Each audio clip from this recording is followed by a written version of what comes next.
Recently, Realme and Vivo, two of the top smartphone makers in the Philippines, launched their latest budget devices in the country. One of them is the Narzo 20 and the other one is the Vivo Y20i. Today, as you can see, we have the both of them.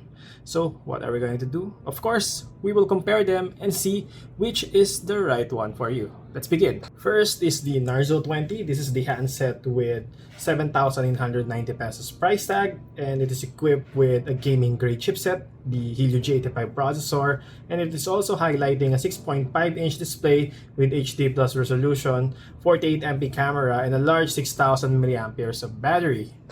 Meanwhile, the Vivo Y20i is a handset equipped with a 6.51-inch HD Plus display, and it also has an 11nm Snapdragon 460 processor with a 5,000 mAh of battery and a 13+2MP dual camera setup. This one is priced slightly lower at 7,499 pesos. So guys, this is Peter of GIZGUIDE.com, and let's start the comparison. Let's begin. For build and design, as I mentioned earlier in our review, the Narzo 20 is equipped with an all-plastic back cover, but it is slightly curved and it has this V-shaped type of highlights. I also like that it is textured, so it is less prone to fingerprint smudges and hairline scratches. On the other hand, for me, the Vivo Y20i is sporting a more modern look. And as you can see here, its camera island looks better compared to the Realme Narzo 20. And it has this high gloss finish that will remind you of several high-end smartphones. This one is also slimmer at 8.41mm compared to the 9.8mm of the Realme Narzo 20. But in terms of durability, I think I will give it with the Narzo 20 as the body that it is using feels tougher compared to what the Vivo Y20i is using. This is plastic, so Vivo tried to make plastic look like glass, and I suspect that this will be easier to break compared to the tougher and harder material that Realme used on the Narzo 20. Realme Narzo 20's thickness is likely due to its larger 6,000 mAh of battery compared to the 5,000 mAh of battery of the Y20i. Also, it has a USB Type-C port compared to the micro USB port found on the Vivo Y20i. But one advantage of the Vivo Y20i is it is using this side-mounted fingerprint reader that also acts as a power button. For me, it is very fast, and it made the back design of the handset look a little bit more clean compared to the back design of the Realme Narzo 20 that still has this hole here in the middle, upper middle portion for the fingerprint scanner. However, since it is using a high gloss design and it isn't a textured type of glass finish like those frosted finish found on high-end smartphones, it is prone to fingerprint smudges. In the front, for me, the two are identical. The Realme Narzo 20 has a 6.5-inch 2.5D curved display with an HD plus resolution. Meanwhile, the Vivo Y20i has a 6.51-inch 2.5D curved display as well with HD plus resolution. Both of them have 20:9 screen aspect ratio, so that's a little bit more cinematic and it's a little bit more immersive compared to other budget smartphones. The difference is in the glass material that they use. Realme Narzo 20 has a Gorilla Glass 3 protection, while there's no mention of Gorilla Glass protection for the Vivo Y20i. Luckily, the two of them have a pre-installed screen protector, so you don't really have to worry too much about accidental scratches. But when it comes to drops, I will trust the Realme Narzo 20 a little bit more compared to the Vivo Y20i. For display quality, it is listed that the Realme Narzo 20 has an LCD LTPS panel, while the Y20i has an LCD IPS display. They are very similar in quality for me, and as expected, they're not the best at this price point. Sadly, they only have HD plus resolution and not full HD plus. But for an HD plus display, this is considered as pretty good, like what we mentioned in our previous videos and articles. I'm not really that complaining since these two phones are priced under 8,000 pesos. But if they are priced at the 10,000 pesos price point, maybe I would have liked it better if they have full HD screens. At least the type of display that these phones used are considered as immersive and pretty color accurate, especially for budget smartphones. For audio, do not expect much from these two phones. They have a down-firing speaker each, as you can see here, and both also have a 3.5mm headphone slot for your favorite wireless earphones. For me, the sound of their speakers are alright, but it's a little bit teeny compared to higher end models. I slightly prefer the speaker of the Vivo Y20i this time. It is a tad cleaner compared to the Narzo 20 speaker.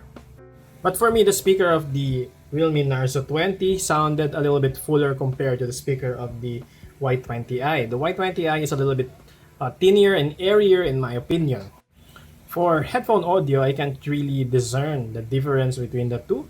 Both have an equal driving power, so for me, they're pretty even in that regard. For back cameras, this is where they will have a big difference. Why? The realme Narzo 20 looks better on paper. It is equipped with a 48MP f1.8 main shooter with mid-up focus, and it is assisted by an 8MP f2.3 119-degree ultra-wide-angle camera. And there is also a 2MP f2.4 4cm macro sensor, and of course there is an LED flash on this side. While it appears that the Vivo Y20i has triple camera on first look, the third camera is not really a camera. It is just a design. So this one, it has a 13MP f2.2 main shooter, and it is assisted by a 2MP f2.4 secondary sensor for depth effect. Luckily, it has a dual tone LED flash, so it is a little bit ahead in the flash department compared to the realme Narzo 20. Also, for the camera UI, I think this is where the realme Narzo 20 will shine. Why? It has more modes compared to the Vivo Y20i. First, it has this chroma boost. The chroma boost, this one, it enhances the colors of your subject, enhances its dynamic range, and it enhances its details. Sometimes it is a little bit too much, but it is better to have this feature than not having it at all. Also, this is one of the few under 10,000 pesos smartphones with a dedicated night mode. Another rare feature of this device is its night mode works even for the ultra-wide-angle camera. That is quite rare. It is rare having a handheld night mode for long exposure night shots with an ultra-wide lens, especially at this price point. Another thing, it has a nice portrait mode, and it also has this 48MP mode. Also, you can get the ultra macro, an expert mode, and its expert mode is one of the most robust around, and it can do up to 16 seconds long exposure shots with the help of the tripod. And it also has this ISO up to 1600 when you want to push it. Meanwhile, the camera UI of the Vivo Y20i is a little bit harder to navigate. Why? You need to click this icon on top first to access its secondary camera. Overall, the interface is just fine, but I prefer the camera UI of the Realme better. There is an auto HDR here, but there's no chroma boost. It also doesn't have a night mode, though it has the portrait mode with beautification. Here you will see that it also has a Pro mode with a better shutter speed up to 32 seconds. So this is where the Vivo Y20i will beat the Realme Narzo 20. And for ISO, it has up to 3200. So for the Pro mode, the Y20i has a more robust Pro mode compared to the Realme Narzo 20. So now let's compare their cameras in real life. In daylight, the shot on the Realme Narzo 20i has more details, it has better dynamic range, and the colors are more eye-popping. But it doesn't automatically mean that it is already better compared to the Y20i shot. Why? While the Y20i shot has less details, for me the colors on this photo looks more natural to the eyes. I also like that it didn't oversaturate and overexpose it compared to the Realme Narzo 20. But if you want a shot that is really more detailed, go for the Realme Narzo 20 shot. One major advantage of the Realme Narzo 20 compared to the Vivo Y20i is the inclusion of the ultra-wide-angle camera. Its 8MP ultra-wide-angle camera allowed us to shoot ultra-wide images that is actually pretty good compared to other ultra-wide-angle cameras on budget smartphones. And sadly, the Vivo Y20i doesn't have that feature. For indoor photos, this is where the 48MP main camera of the realme Narzo 20 shined. While it's simply more detailed, there's better shadows, there's better highlights, there's better dynamic range, and the colors look more accurate compared to the one that we got from the Vivo Y20i. Also, the shot on the Vivo Y20i is a little bit blurrier, and it failed to control the exposure, especially on the SM logo.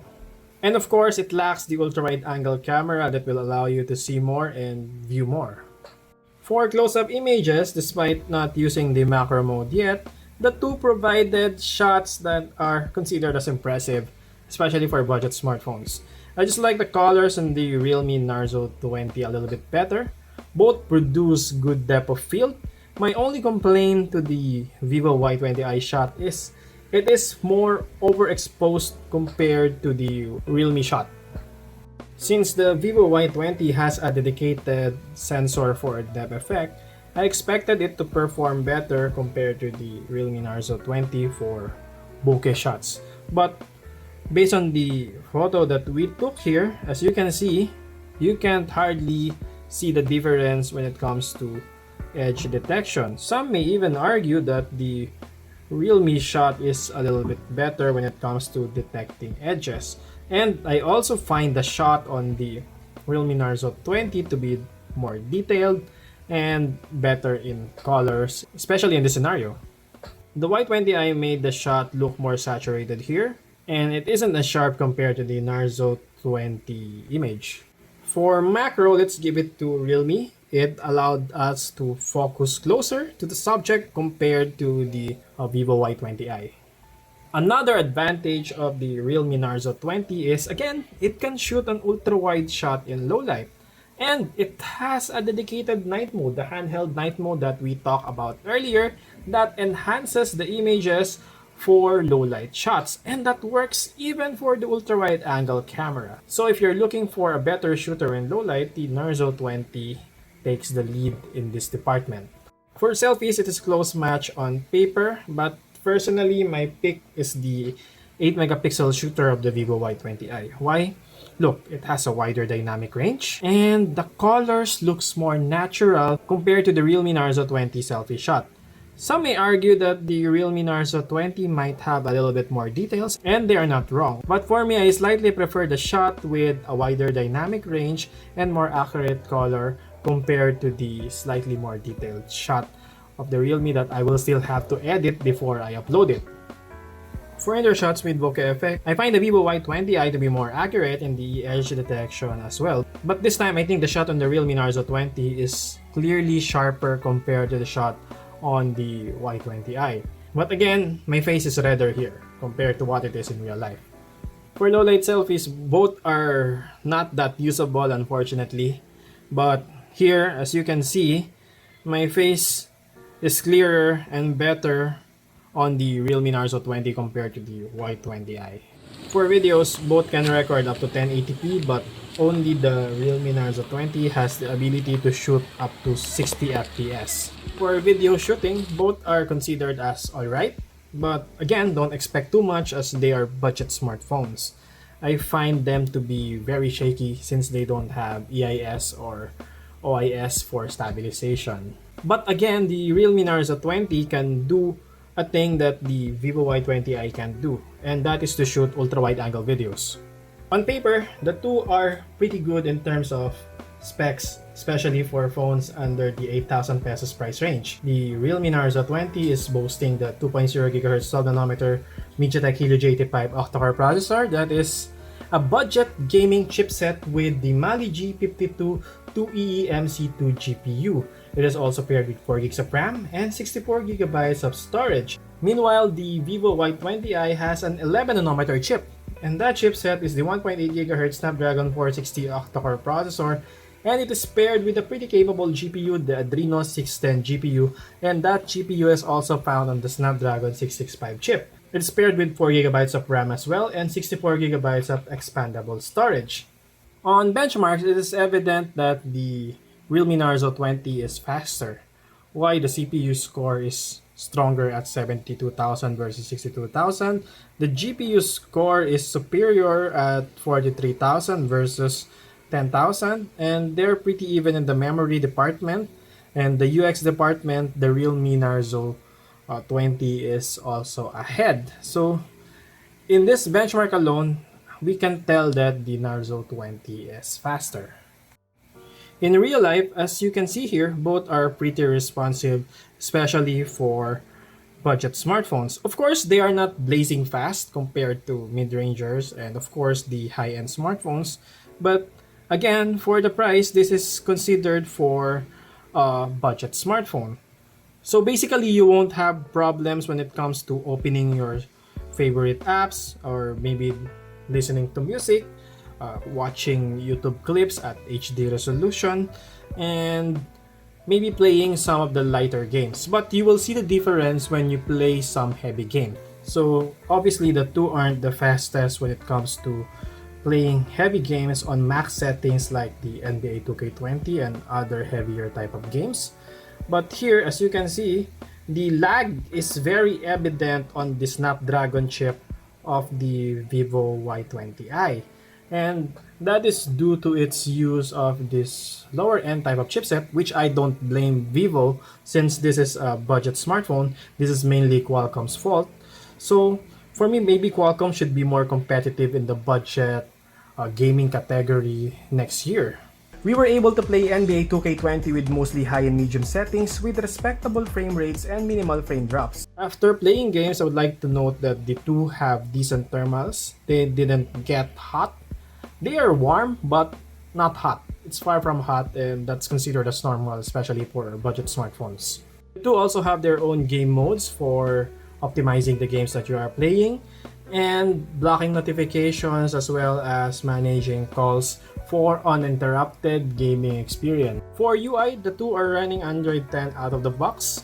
The Realme Narzo 20 has the Realme UI 1.0 skin, while the Vivo Y20i has the FunTouch UI 10.0. Both have their own bloatwares, both have plenty of app marketplaces for you to download several apps, and they have their own interpretation of user friendliness. For me, they're about equal in that regard, but I slightly prefer the simpler look of the Realme Narzo 20 UI.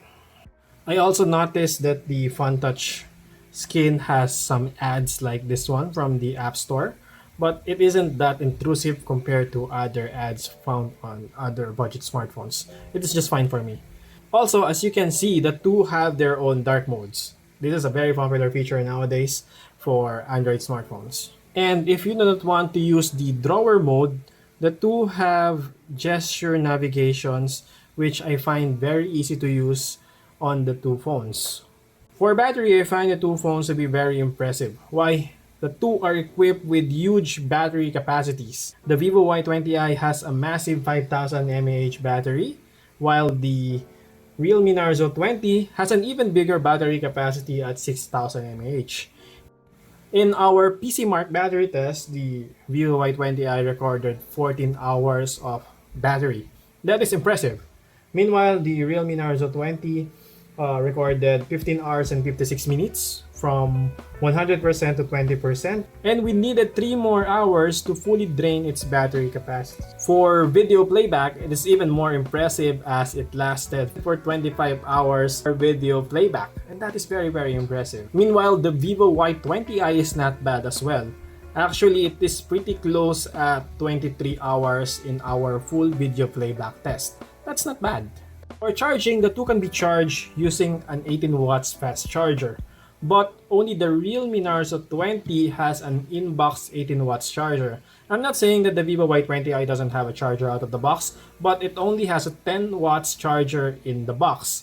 And of course, the out-of-the-box charging experience advantage will go to the Realme Narzo 20 as it has that 18 watts charger out of the box. In real-life charging, if you use the 18 watts charger on the two devices, the advantage will go to the Vivo Y20i as its battery capacity is smaller. We only needed a little bit over 2 hours to fully charge it from 0 to 100%. Meanwhile, we charged the Narzo 20 for a little bit over 3 hours from 0 to 100%. Still, that's not bad, but I just want to say that the charging experience is faster on the Vivo Y20i. For connectivity, you won't have a problem with both phones. Both are equipped with decent Wi-Fi connections. Both have Bluetooth connectivity, and that is Bluetooth 5.0. Both have OTG slots. Both have FM radio. The GPS on the two phones works very well, and we tested it with Waze and Google Maps. And the two also have 4G LTE connectivity that can reach pretty decent speeds. Sadly, they don't have 5G yet. That's normal for budget smartphones in 2020, but maybe next year we will find phones with 5G connectivity in the under 12,000 range, but not this year. Our verdict, for us, you can't go wrong with either devices. Go for the Vivo Y20i if you prefer a device with a glass-like finish at the back, and you can stretch your budget up to 8K. Personally, I also like its selfie camera a little better, and that makes it a pretty decent choice at this price point. Also, it has pretty good speed considering that it is a budget device. But we have to pick a winner. For 500 pesos more, I think that the realme Narzo 20 offers a little better value for money overall. Why? It has a larger battery capacity, the chipset that it is using is faster, and as we saw earlier, its main camera performance is ahead compared to the Vivo Y20i. But overall, again, as mentioned, the two of them are pretty good for a budget smartphone. So that's it, guys. That is our quick comparison of the realme Narzo 20i and the Vivo Y20i. If you like our comparison, please like and subscribe.